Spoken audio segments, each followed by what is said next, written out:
السلام عليكم مشاهدينا الكرام. اليوم غادي نغوصوا في واحد الملف اللي هز الرأي العام. اخواني اخواتي، بدون شك نتكلم على قضية الطفلة سندس اللي بقات جرح غارق في قلوب المغاربة. لكن الجديد اليوم ماشي هو الجريمة في حد ذاتها، بل مستجدات خطيرة وخطيرة جدا اللي كشفت لنا وجه آخر من وجوه الشر. غادي نهضروا على ذاك النصاب اللي حاول يستغل مأساة عائلة مكلومة، العائلة اللي بطبيعة الحال مأزمة بزاف من الفقدان ديال الابنة ديالها، وكيفاش الذكاء ديال الفرقة القضائية قدر يحاصر هاد الشماتة انطلاقا من مكالمة هاتفية وحدة.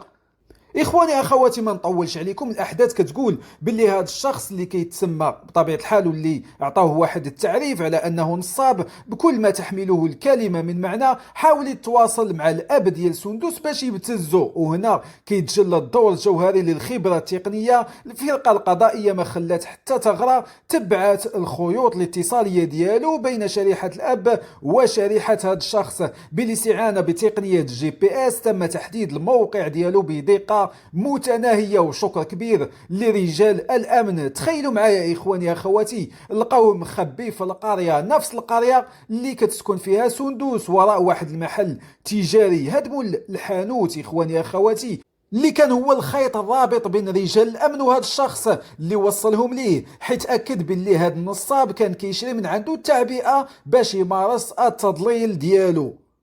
هذا الشخص ماشي من العادات ديالو انه يشتري تعبئات كثيره، وهذا الشيء اللي لفت الانتباه لرجال الامن من بعد ما سولوا داك مول الحانوت في المنطقه اللي كان فيها الرصد ديالو بالجي بي اس. هنا اخواني اخواتي غادي نحاولوا نخلطوا الاوراق شويه باش نفهموا علاش هذا النصاب كان كيدعي المعرفه. التقرير ديال التشريح الطبي كان حاسم وحاسم جدا، اكد باللي ما كاينش اعتداء جنسي، ولكن كشف على رشامات غريبه في اليدين ديال البنيه والغيس، يعني الطين في رجليها. الناس في اول المطاف كان كيسحب لهم باللي هذيك حنه، ولكن الحقيقه كانت اعمق بذلك من كثير. لقاو البنيه مغطاه بواحد الباش اسود، وهذا النوع من البلاستيك كيرمز في الذاكره الشعبيه لاعمال الشعوذه والسحر. هذه المعطيات كتوحي باللي الطفله ربما تم استغلالها لاغراض خبيثه بعيده كل البعد على المنطق البشري، وهذا الشيء اللي كان متخوفين منه جميع المغاربه وما بغاوش يكون واقع للسندوس. ولكن للأسف تجري الرياح بما لا تشتهي السفن.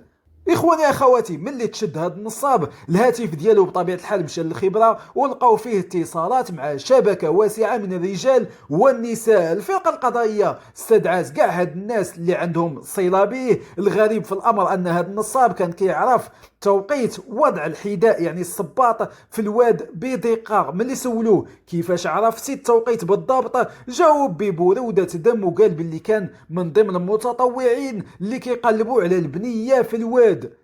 يعني السيد كان مندس بين هذوك الناس اللي كانوا متطوعين من الدوار، وكان مطلع على ادق التفاصيل من حذاء الطفله حتى البقايا ديال الحيوانات، الدجاج، كلاب والغنم اللي كانت في ذاك الواد للتمويه. يعني هذا السيد كيعرف بزاف وبزاف على هذه القضيه بالضبط. نرجعوا لكيفاش وصل الاب. هذا النصاب مشى عند جار الاب وطلب منه النمره بدعوى انه عنده معلومات سريه خاصو يوصلها للاب، وما بغاش يقولها للصحافه او للام باش ما يوقعش ضجيج. هذا هو التصريح ديالو للاب. الاب في الاول تجاهلو، ولكن مع الاصرار اللي كان عنده قرر يجاريه ويتواجه هو وياه. نتفاهموا يتلاقاو في واحد المنطقه، ولكن النصاب خاف على راسه وما جاش، وغادي تعذر للاب ديالو باللي عنده ظروف مستعجله اللي ما خلاتوش يجي لعنده. هنا الاب اتخذ القرار السليم وبلغ السلطات. النتيجه شنو هي؟ بطبيعه الحال هذا المسخوط اللي خدا 6 شهور حبسا نافذه بعد 5 ايام ديال التحقيق المعمق اللي كشف الخبث ديالو ومحاوله استغلال دموع الوالدين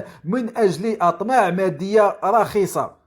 اخواني اخواتي، كاين واحد مستجد اخر مهم ومهم جدا. كاين معطى تقني جد مهم بخصوص الصباط. لقاو بصمات على السلسله ديالو.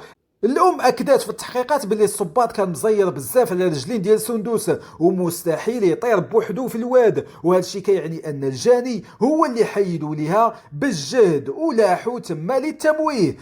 المشكل اللي لقاو عناصر التحقيق هو ان هذا الصباط لمسوه الكثير من الناس قبل ما يوصل للرجال ديال التحقيق، وكل ما وقعتش هذه القضيه لكانت البصمات كفيله بانهاء هذا الغموض تماما. هذا الشيء اللي غادي يشكل صعوبه كبيره للمحققين. وفي الختام اخواني اخواتي، هذه القضيه كتعلمنا الحيطه والحذر. ردوا البال لوليداتكم وما تخليهمش عرضه للغرباء. الجريمه اليوم ولات كتستعمل التكنولوجيا والتمويه، ولكن يد العداله ديما كتكون اطول بطبيعه الحال. خليوا لينا الاراء ديالكم في التعاليق. واش كتعتقدوا باللي هذا النصاب عنده علاقه مباشره بالجريمه وهو فقط طفيلي عاش على الام الاخرين؟ شكرا لكم على المتابعه والسلام عليكم ورحمه الله.